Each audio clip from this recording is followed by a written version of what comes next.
Assalamualaikum warahmatullahi wabarakatuh. Selamat bergabung di kelas Administrasi Pajak 12 AKL. Dalam kesempatan ini, Bu Erni akan memberikan apa saja materi yang dipelajari di kelas 12. Materi pertama adalah PPh orang pribadi, yang kedua rekonsiliasi fiskal, ketiga PPN, dan keempat PPNBM. Baiklah, kita akan masuk ke dalam materi pertama, yaitu pajak penghasilan orang pribadi. Pajak penghasilan orang pribadi atau PPh pasal 21 dan 26 adalah pajak yang dipungut oleh pemerintah atas setiap penghasilan yang diperoleh oleh orang pribadi. Dalam hal ini, orang pribadi merupakan subjek pajaknya.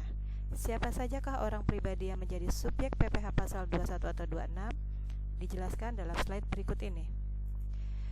Subjek pajak orang pribadi terdiri dari WPOP yang tidak melakukan pekerjaan atau usaha bebas. Yang kedua, WPOP yang melakukan usaha. Dan yang ketiga, WPOP yang melakukan pekerjaan bebas. Berikutnya, sumber penghasilan bagi WPOP.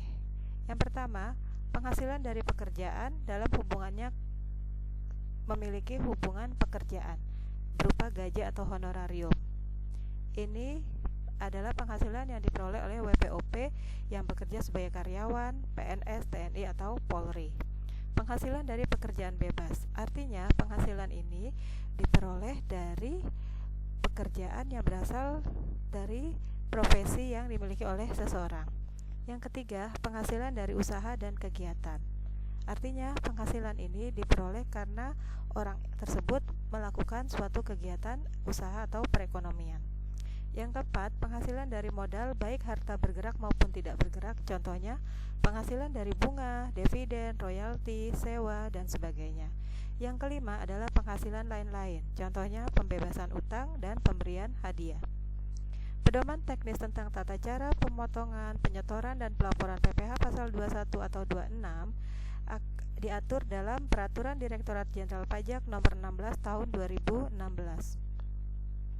Berikutnya adalah tentang bagaimana PPh pasal 21 itu dipotong atau bagaimana mekanisme pemotongan PPh pasal 21 atau 26. Seperti kita ketahui, sumber penghasilan dari orang pribadi bisa berupa gaji, upah, honorarium, tunjangan, atau bayaran lainnya dengan bentuk dan nama apapun yang berasal dari pekerjaan, jasa, atau kegiatan yang dilakukan orang pribadi.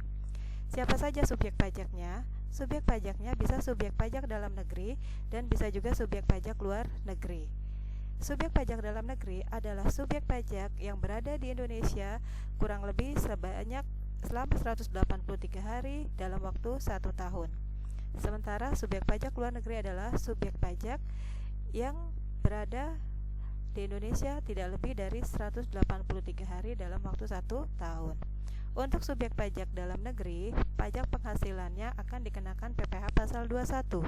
Sementara untuk subjek pajak luar negeri akan dikenakan PPh pasal 26.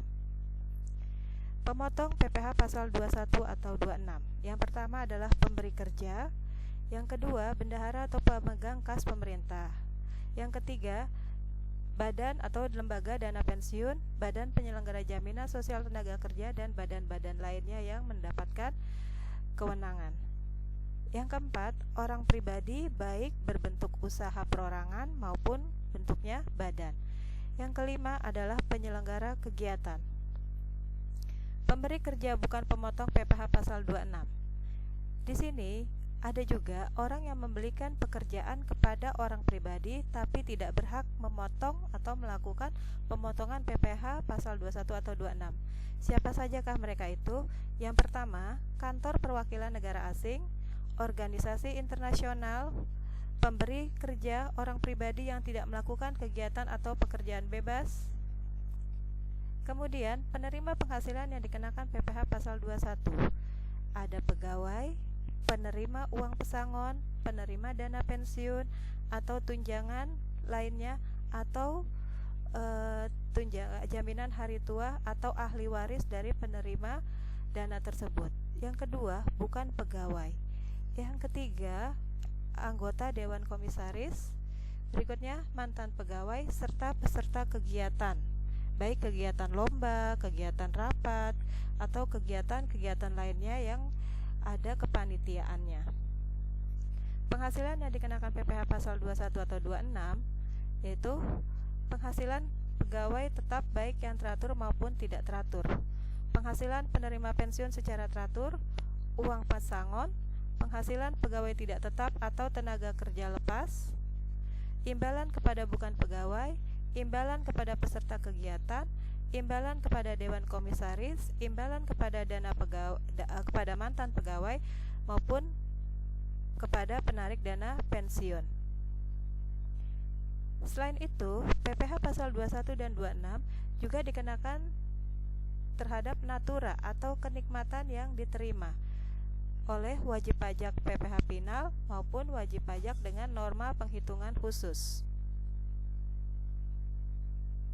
Penghitungan besarnya penghasilan bisa dalam bentuk mata uang rupiah, mata uang asing, natura atau kenikmatan. Untuk mata uang rupiah sesuai dengan yang diterima atau diperoleh. Untuk mata uang asing disesuaikan dengan kurs yang ditetapkan oleh Menteri Keuangan dan yang berlaku pada saat pemungutan pajak penghasilan. Sementara pemungutan PPh untuk natura atau kenikmatan berdasarkan kepada harga pasar. Demikianlah penjelasan yang bisa saya berikan mengenai PPh pasal 21 untuk wajib pajak orang pribadi. Silahkan nonton YouTube-nya dan jangan lupa like and subscribe. Assalamualaikum warahmatullahi wabarakatuh.